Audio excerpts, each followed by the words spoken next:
Wake up everybody, because today, 2.5 months late, I have finally finished my 2020 Game of the Year video. While 2020 was an awful year for everyone, that clearly didn't stop video games from having an incredible year. So today, I'm going to talk about my top 10 favorite games from the last year, and officially crown the 2020 Banderian Premium Select. It's now officially recognized by the PCC-RCC. Wait, who are they? Well, I'm glad you asked. It's the PictoChat Chatroom C Committee.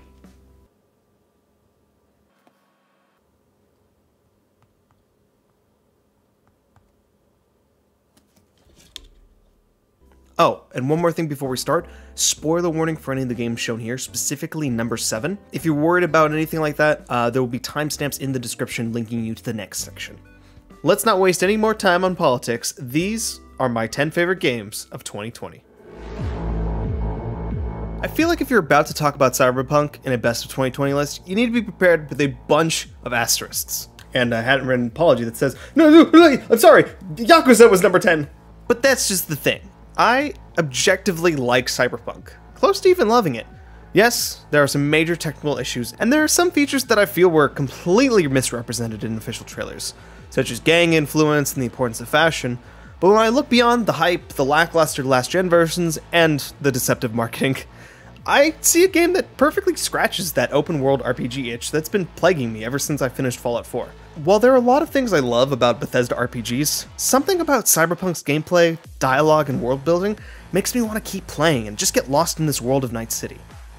And let's be honest, it's Keanu Reeves. I just like hanging out with Keanu. I don't care if he's a jerk to me, that's fine. It's Keanu Reeves in a video game. And it's not a little Keanu. It's hours and hours of Keanu. This game is definitely for me. When I first saw Bugsnax, I, like most people watching that PlayStation showcase, was a little confused as to what this game actually was. From the looks of it, I thought it was a combination of Pokemon Snap and Luigi's Mansion, and what I got was basically Pokemon Snap and Luigi's Mansion, with a little dark cloud to season. Bugsnax is by no means a polished experience, but it's got a fun loop, a strange goofy cast of characters, and a ton of heart. Each of these weird little creatures requires you to use all of your wacky tools to catch. It's like a bunch of little puzzles that get solved by creativity. And the noises these things make? Bunger, bunger, bunger, bunger, bunger, bunger, bunger, bunger.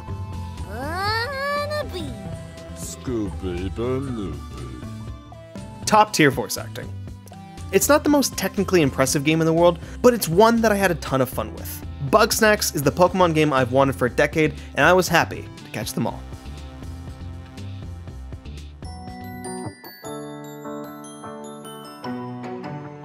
My very first console and video game was Sonic 2 on the Sega Genesis. And while Sonic would always stick with me as one of my favorite franchises of all time, it was the PlayStation 1 and Crash Bandicoot that was the real start to my love of gaming. Crash Bandicoot 4 is the first brand new Crash game since Mind Over Mutant, and the first Crash game to have thought, what if we just made a Crash game since Wrath of Cortex? And the first Crash game to say, let's be good since, Crash 4 is what happens when you take what fans love about a franchise, throw in a fun story with a good balance of new ideas and fun callbacks, and what I like to call gimmick enhancers.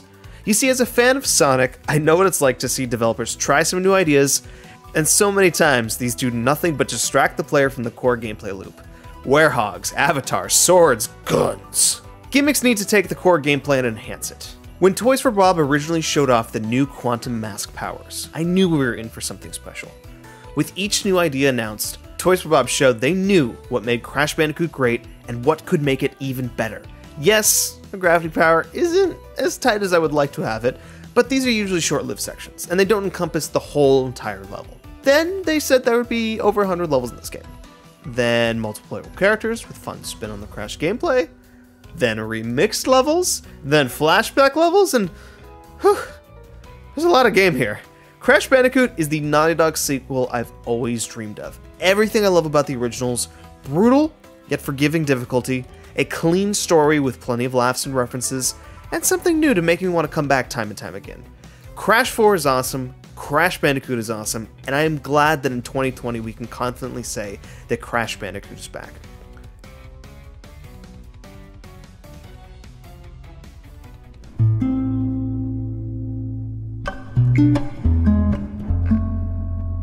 The Last of Us Part 2 is the most cinematic experience I've ever had in gaming. Its story is told like a roller coaster that ends in a horrific crash, somehow gets back on the rails, and then crashes again. The game knows exactly what emotions it wants you to feel at each of its pivotal story beats and tense gameplay set pieces. I played Last of Us Part 1 for the first time ever just before the sequel released last June. While it wasn't my favorite game ever, I really enjoyed the close, intimate story of Ellie and Joel. Gameplay was slightly dated, but it felt perfect for the world and story Naughty Dog was building. For Part 2, the game is twice as long as the previous, which means twice as many cutscenes, twice as many stealth action areas to tackle, but least of all, twice as many times you have to spend 5 to 10 minutes looting a bunch of houses just to get the same 6 items you've been collecting all game.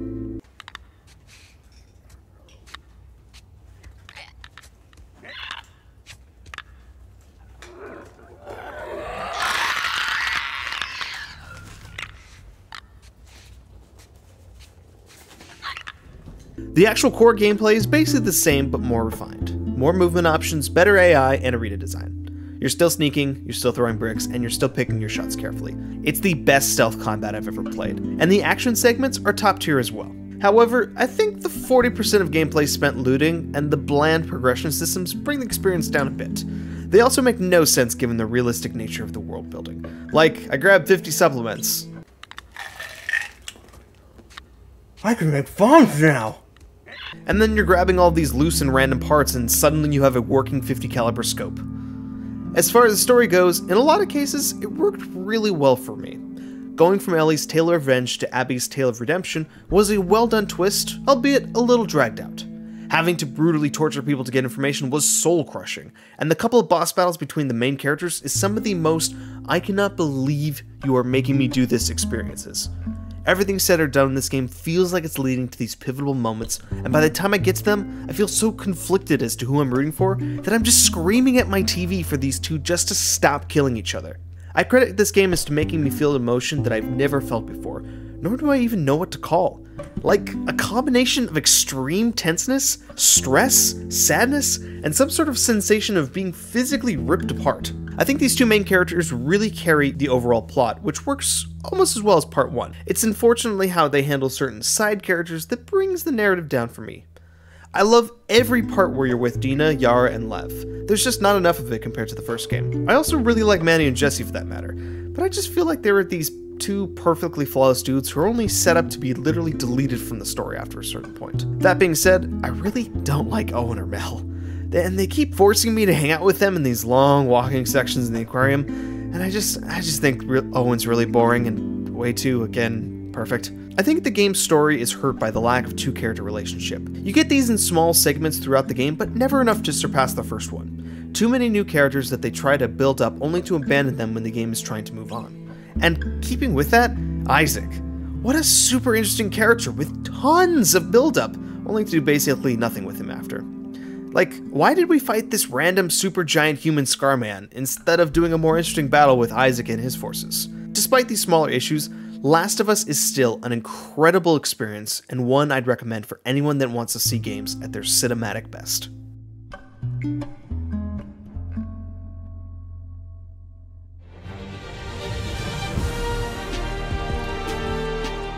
Never in my life did I expect a new Spider-Man announcement to come so quickly after the first, would launch less than a year later, and would be the next-gen showpiece title for the PlayStation 5. Granted, it's a smaller scale project, so getting it at launch isn't quite as impressive, but still, it's Spider-Man.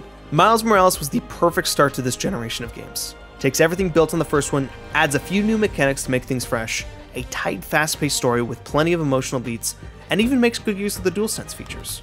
When you overload on electricity, the controller literally feels like it's shocking you. You're still trying to dodge and zip through packs of enemies using all sorts of gadgets and powers, but Miles definitely feels different. His moves are a bit more sporadic and untrained without feeling like you're losing control over him. You don't have Peter's giant arsenal of weapons, but Miles' electricity-based combo starters and evasive stealth abilities mesh perfectly with the already perfect loop. The story itself is a smaller, more self-contained tale about Miles, his family, and Harlem itself. Where Peter Parker's story is filled with city-leveling set pieces and larger-than-life bad guys, Miles is more about the closer relationships and trust. Yes, there are a few great set pieces here, but the best moments are often the smaller, intimate moments with Miles and the people around him. While I like the whole package and innovation of the 2018 game more, Miles Morales easily stands on its own as a necessary addition to Insomniac's world. There is no time wasted, no filler, just pure, fun Spider-Man.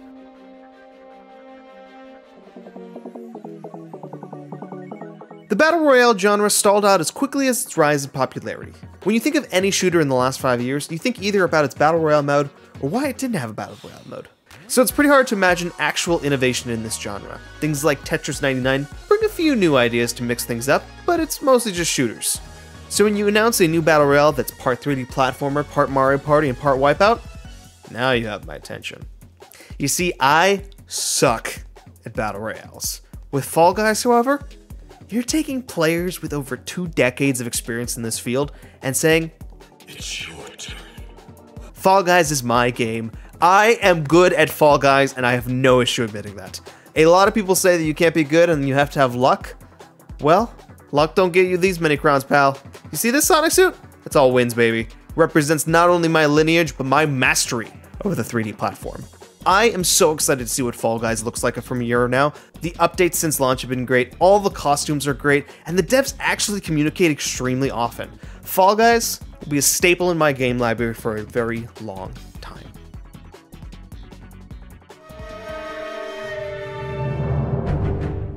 If you didn't know this about me, I am actually part Japanese. Just about a quarter. But my relationship with the Japanese side of me has always been a bit more than just this random part of my genetics. My grandma on my mom's side was born and raised in Japan, and eventually made her way here to America to raise my mom.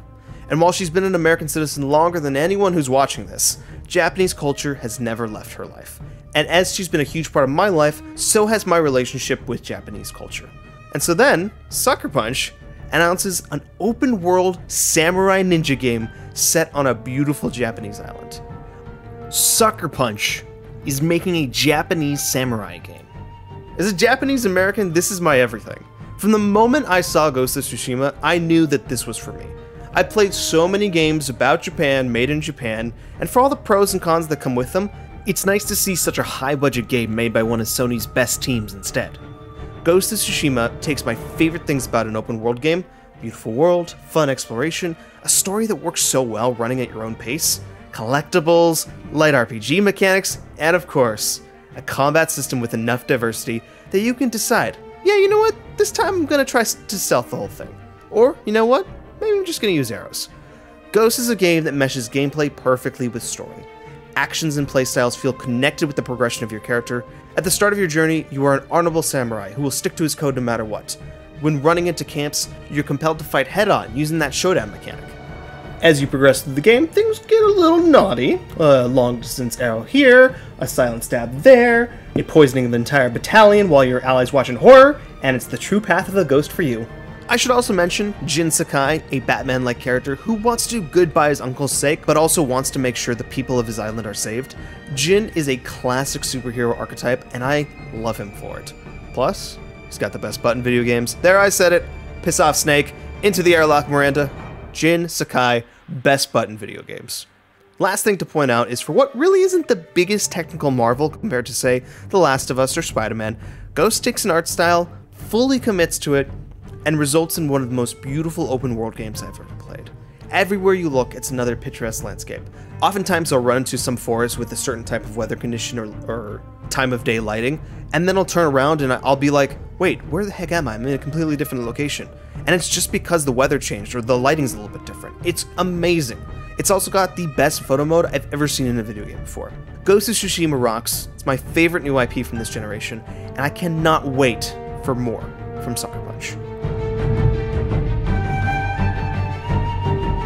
Now, number 3 was submitted to me by Carbon-Based Bander, so I'm gonna let him take the floor while I head to the bathroom. Hey y'all, Carbon-Based Bander here, and I play games too. And you might have heard about this weird game called Animal Crossing. It's probably the single most important game of 2020.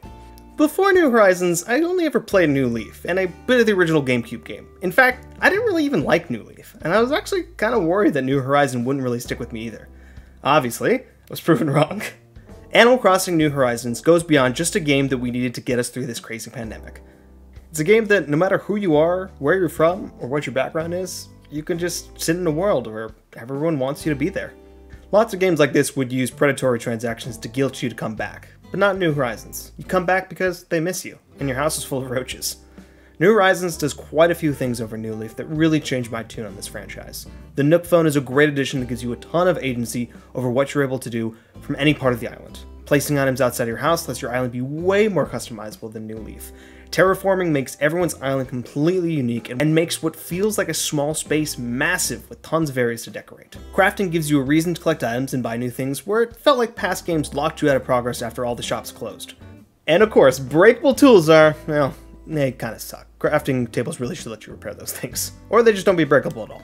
I don't think the world has been more united by a game since Pokemon Go in 2016. But this game wasn't even broken at launch, and there are a lot more problems in the world than back then. Trading fruits, visiting islands, selling turnips, hanging out, Animal Crossing, even with its simple and admittedly sometimes tedious systems, pulls you into the world that you're building up.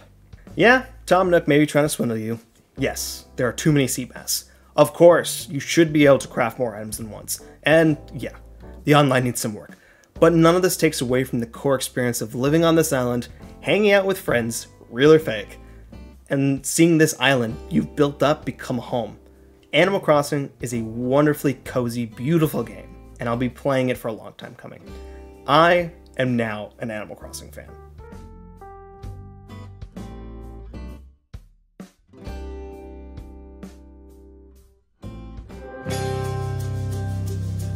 Before 2020, I wouldn't exactly call myself a roguelike fan. I've dabbled in a few, but none of them really stuck with me. That is, of course, until Hades, the 4th game released from developer Supergiant Games. And let me tell you, Hades is the Combat Evolved of roguelike games. Halo 1 took all the difficulties of a first-person shooter on consoles and completely fixed them. You shouldn't be able to say that the best part of a roguelike game is its story, but Hades managed to weave a complex character-driven narrative into a roguelike gameplay loop, and drive it forward as the motivation for why you want to keep doing runs. In fact, Hades has such a mastery over its genre that it actually makes you go, "Hooray, I died! Now I get to have more story!" Every character, every conversation, every relationship pushes you further and further. That desire to help Zagreus stick it to his father Hades and get him out leads you into an ever-shifting drama about family, love, and humanity, which for a game about literal gods is quite a feat. Game design is a tricky thing. You're often encouraged to give players diverse choices in how they get to tackle the challenges you've set out for them. So often do I find myself sticking to one option that I have to remind myself, hey, give that other thing a try. I'm always worried I might be missing a fun option if I just stick to one playstyle. It's kind of my personal gamer anxiety. And Hades? Hades is my cure. Every weapon, every boon, every trinket you choose has a purpose. And combining all these different systems together makes each run different, but more importantly, fun. Enemy design, music, difficulty options, bosses, oh my god, the bosses. You'll probably fight each one 20 plus times, but each time you feel like you're getting something new out of it. Hades is one of the best indie games I have ever played, and proof that you don't need a AAA budget to make one of the best games of all time, and innovate an entire genre. If there is one thing I know for certain, Zagreus needs to be in Smash Bros. So now, of course, for everyone's favorite part of the video, honorable mentions, where we delay the announcement of number 1 by talking about games that weren't even good enough to be number 10. I'll try to make this quick. I don't think a list of honorable mentions is complete without a good old guilty pleasure. And for me, this was, of course, SpongeBob Battle for Bikini Bottom Rehydrated. The remake of the old PlayStation 2 game that would normally be an okay 3D platformer, but is lifted up by great references, hilarious dialogue, and wonderful SpongeBob goodness. Remember when I said Fall Guys was the battle royale I couldn't win it? Well, I actually did okay in Warzone. I like the pace and the loadout system of this one a lot, and I think the lack of building and abilities makes this very approachable for a stiff-arm mouse clicker like myself. Astrobot's Playroom is probably the closest to number 10 possible, and I think it's a tremendous experience, but as a fan of 3D platformers, I don't think the core platforming is very deep here. Lots of little gimmicky sections break up the little bits of platforming and give a reason to show off the DualSense. Again, I really did enjoy this game, but it's mostly for the amazing PlayStation nostalgia tour it goes on. Definitely want Asobi and Japan Studios to make a full game out of this. Oh shoot, I wrote this before the news that Japan Studios is getting closed down. Oh, that's sad. Rip in peace, Japan Studios. And of course, you didn't think I'd go through this video and not bring up a Kingdom Hearts game. Kingdom Hearts Melody of Memory is the most chill vibes game I have played this year. I love Kingdom Hearts music, and just lounging around tapping to the beat is just nice. And another shout out to the Remind DLC for Kingdom Hearts 3. which, for all the nonsensical Nomura story beats, has some incredibly hype set pieces, the best boss fights in the whole franchise, one of which is now my favorite of all time, and it sets up for the future of this franchise in ways that left me completely awestruck. I love Kingdom Hearts' ridiculous story plots and all, and Tetsuya Nomura is my favorite director of all time. So it should come as to no surprise what is, of course, my 2020 Game of the Year. Since the announcement of Final Fantasy VII Remake, never, ever in its 5-year development cycle did I think it was going to be as good as it is. But I guess I should never doubt Nomura. Final Fantasy Remake, I think, perfectly represents what a video game should be. A world, a story, characters, and gameplay that so perfectly mesh together that you never want to leave. I think while something like Last of Us Part 2 is a master at keeping you hooked into this sad, hateful, miserable world, Final Fantasy VII Remake, throughout its 40-hour story, is able to not only hit those angry and sad points, but also happy, goofy, inspiring, heartwarming, scary, terrifying, and just pure hype. Every single one of this game's chapters sets a tone and emotion and weaves it into gameplay, dialogue, and music. Not every chapter is this grandiose set piece, but they each serve their purpose and build out the world and team you're given. Speaking of the team, I can't help but wonder where the narratives of these characters shifted throughout the years, because ever since the release of the original, it felt like all of your main characters have been flanderized to hell and easily squished into a few short words. Cloud is emo, Aerith is pure and timid, Tifa is a tomboy, and Barrett is, loud. With the remake, however, I think the writers looked at the purpose these characters were actually supposed to serve in the story, brought out the good, and did away with the tropes. Aerith is anything but passive. She's actually way more sassy and literally smashes a dude's skull in with a chair. Tifa is way more cautious and pretty unsure of herself for what she should do in the entire game. She knows what needs to be done, but isn't sure if they can actually pull it off, and if it's worth the sacrifice. Barrett is your leader, and when he looks down at you, takes his glasses off, you believe in him, his goals, and that he truly wants to save this world. And Cloud, he's kind of a punk-ass bitch, but in a way where if you weren't playing with him the whole time, you'd probably hate his guts, but then after seeing everything he does and is willing to do beyond his job, you believe in him too. He's much more than the brooding Hot Topic poster that he's been the last 2 decades, and that's not even getting into the side characters that went from 3-line polygons to characters that are integral to the story. As someone who has never finished the original games, the story of Final Fantasy VII that the remake covers is what I'm most familiar with. A mixed bag of environmentalists, mercenaries, and people just caught in the crossfire trying to overthrow the overseeing corporation that is sucking the planet dry of its main power source, Mako. It's simple to explain, but the roots go deep. Each chapter takes what used to be as little as a couple of screens in the original game and expands them into fully fleshed out set pieces. And this extends even in enemy design. The original had every mishmash of random enemy design that sometimes makes no sense. The remake, however, never shies away from it. From weird zombie freaks to eel chainsaws to ghost horses, Final Fantasy VII Remake does not hesitate to honor what made the original memorable. Even parts with the game that might not hold up in 2020, the writers dove headfirst and changed things just enough to fix what would be, again, problematic and making fun of certain groups, to actually committing to the idea and respecting that lifestyle. They stuck the landing, and it makes this remake all the better. Story alone, Final Fantasy VII Remake manages to take the second most famous turn-based battle system, Pokemon, keep all the unique ideas and systems, and turn it into an action RPG system. And it's pretty damn good. There's a lot of systems at play here. Weapons, weapon skills, materia synergy, limit breaks, armor, abilities, summons, character stats, but they all work and build off each other. There's not always a perfect way to go about the game, and it always encourages you to constantly change things up with individual weapons and material levels. Actual battles somehow manage to be incredibly tense and fast-paced, while also giving you plenty of time to step away and think. Every enemy demands a different approach, and every character has what they're good at, but there's enough freedom from within the skills and materia that lets you play how you want. You want Aerith to be your glass cannon with a magical Barrett? Sure, that can work.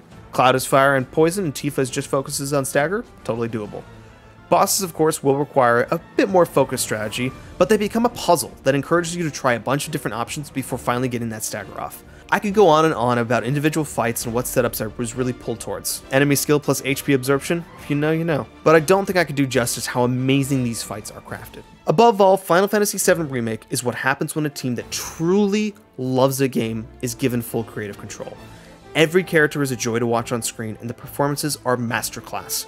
Little moments like Aerith and Cloud just getting to know each other on the rooftops, or Barrett talking to the Shinra workers makes this world real. Final Fantasy VII Remake could have been a shot-for-shot remake and would have been amazing, but they decided why not remake what Final Fantasy VII is, and challenge the player to look at things a bit differently. Now, instead of knowing exactly what to expect in the next game, I, and many others in my position, get to be genuinely surprised by where they take the story. And after what they showed off in Final Fantasy VII Part 1, I trust this team and their vision for this series. Yes, you could look at the ending and call it Kingdom Hearts Nomura nonsense, but hey, I'm pretty used to it. 2020 Game of the Year, Final Fantasy VII Remake. So those are my favorite games of 2020, and let me tell you, this was a freaking incredible year for games. I don't think I have ever been able to fill a list like this with so many amazing experiences, and there were plenty of games almost as deserving to be on there that I either didn't get to or had a few bigger issues with. This was the first time I've ever done such an extensive review of games before, so hopefully I was at least able to convince you as to why I like these games I have up here. That being said, if there's something here you think I missed, maybe a game I should have tried, or maybe one I should have given another chance, let me know down below. 2021 is looking a bit scarce here, so I probably have time to dive into the backlog. With all that being said, thank you so much for checking out this video. If you liked it, I would greatly appreciate a thumbs up on the video, and if you want to see more videos, consider subscribing. Thanks again, and until next time, I have been editing for 10 hours, and I'm gonna go take a nap. Carbon-based Bander, any last thoughts? Wow, so that's how Abby did it. What, get jacked? That's a little bit No, she clearly has an amazing hit routine. I'm talking about banging Owen after hiking all across Seattle, swimming, fighting multiple hordes of undead zombies, walking in a fungal infection, and all kinds of mud and sweat. Some good stuff.